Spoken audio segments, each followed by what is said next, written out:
Then when we even had our own, let's say, black mafia, you know what I mean? Like, one of the real reasons why black people get preyed upon so much by the police is because we don't pay them off. We're the only ones in the United States or in the world that do not pay the cops off, dude. And that's for a reason. Right. You know what I'm saying? Because we know systematically that we really created this thing. We're not gonna work a job that's paying $2.50 an hour when we know that we put up the money for this whole world to function. But that's why the first had to be put to the bottom, because again, when you could look at Venus and go, you don't need a book. You know what I'm saying? You don't need to remember how to get there. You don't need an ancestor or an elder or somebody like that to put you on to the thing. You already there. You it. So we're getting to a time where we're about to be that again. But the problem is we are so caught up in tribalism and bullshit debates that have nothing to do with getting us past it. That's why we feel like we're stuck here, because we are contributing and putting energy into something we know does not exist. We know that there's nothing behind money, dollar bills and things like that. Yet I know if I don't have it, I know that it's not going to allow me to get what I want. So really it's not the money that I want, it's the access that it's going to give me. It's the exchange. Yes, sir. It's that. It's to exchange something. But before it was that, it was gold, right. Silver. But who's gonna walk around with gold bars and stuff or anything? But I tell you this: if we'd have walked around with gold bullion on our back, we wouldn't be in the situation we in right now. But that's the way we did it at one time. That's how we was doing it. And matter of fact, that book there, that's what that's dealing with. Yeah. All the gold and stuff that we had. Because really, we wasn't rocking gold like that just to look fly and all that. We was rocking it so that way, let's say we was ever caught out in the desert or ever caught out in wilderness, we could melt it down and drink it and then not need to eat. Wow, man. We was doing stuff where we could drink, we could melt the silver down and mix it with a touch of the gold and ingest it, and then literally activate our hypothalamus, pineal gland, and pituitary gland all at the same time. But wouldn't the chemicals kill you? No. Because melanin is gold. You know what I'm saying? Melanin is what they call black gold. It's not oil. But I know you ain't talking about this shit they got today in these little Arab stores. That ain't the. Nah. That's not the. Nah, that's that slum shit. Mixed up with Yeah, that's that slum shit. But I'm talking about we right now is to go to not. We don't even have to go to Africa. We could go right to Montauk Point. We could go right to the Serpent Mound in Georgia. We could go right to parts of Arizona right now and mine gold and get it. Utah right now, mine pure gold and get it.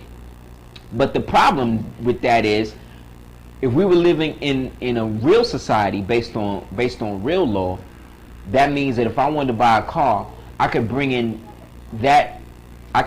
gold that weighs the same amount as that car, drop it down, and that's really my car. If I was to walk into a spot right now with gold like that and drop it down, they call the cops. Mm-hmm. You dig? Because this system has dummied the people down to such a degree that the people are literally functionally retarded, you know, and it's getting worse.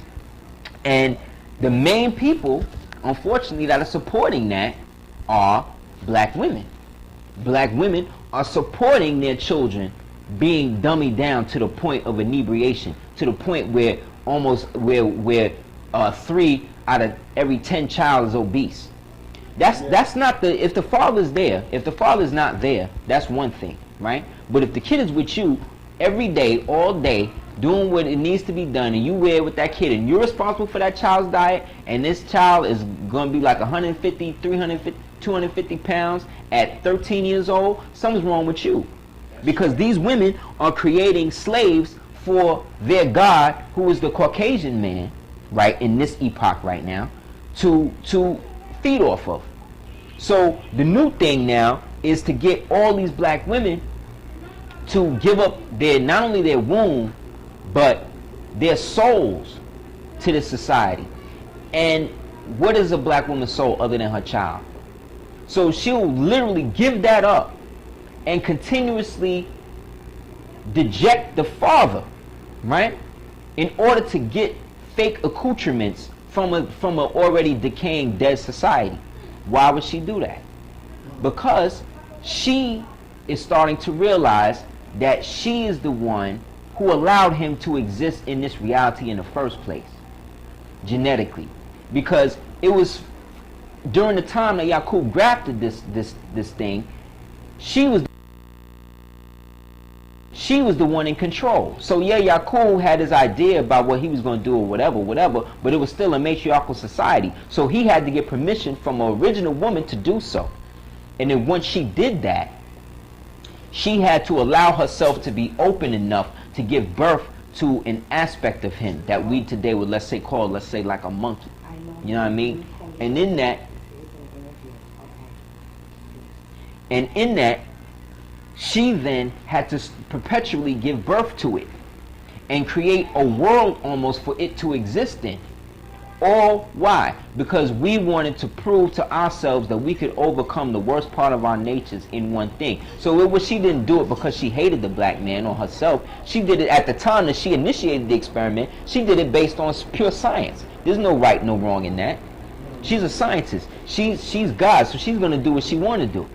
But the problem is, when it got to the time, let's say the Willie Lynch era, you know what I'm saying? She had been so far in and so far away from this part of herself, or this part of herself, that she had no remembrance of how he got there. So that way she couldn't even remember the spell to get him back in the bottle. So to prove this, you look at the end of the Matrix movie, you'll see in Matrix 3 it comes down to what? A black woman and a Caucasian man. The Oracle and the Architect. Right? And she is the one that allows him to exist. So he knows that if he can get her to love him, or at least, because she don't really love him, even when she with him and have his baby, she don't even really love him like that. But she will, she like him being into her, exactly. And she like him. She like the fact that she could use him to put us in check, because we don't have to conform to this thing. Talk to me about this shrewd so-called Jew. What is the tricks that he's still coming up with today to keep our people fooled? What are some of the symbology images that he's putting forth to our babies to keep them confused? One of the things is I want to show you this. Please. That's the back of it. Show the back of his face. See, when we allow them to teach our children, you know, we don't add on to that. This is a white Jew right here. Look at his name. What his name says on the male. But male means black. Male's another word for more. Right. Now, what I want you to do, brother Aseer, that's the name of the book. Where did I come from? Now, go in the book and just go through a few pages. Imagine if your 3-year-old baby is looking at that book, like my babies in there, they ain't even see that. They'd be like, yeah.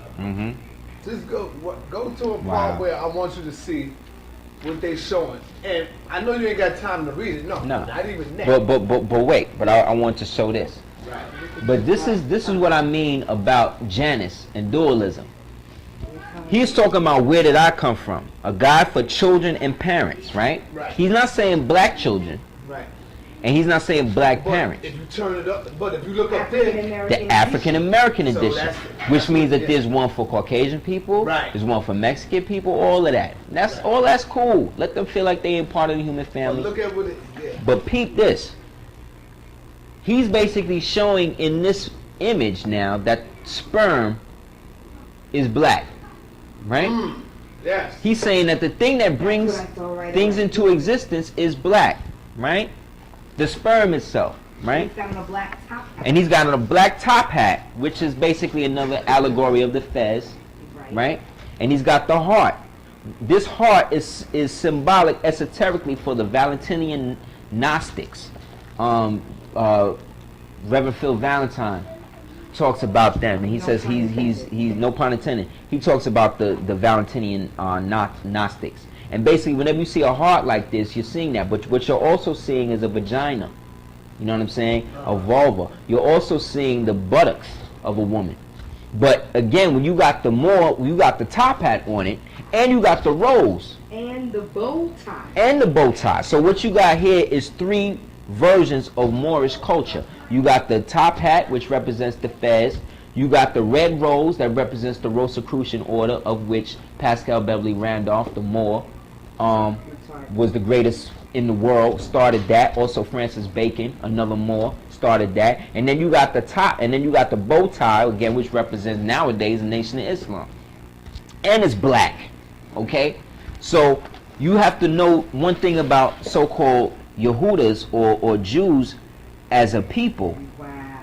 They do not always deep.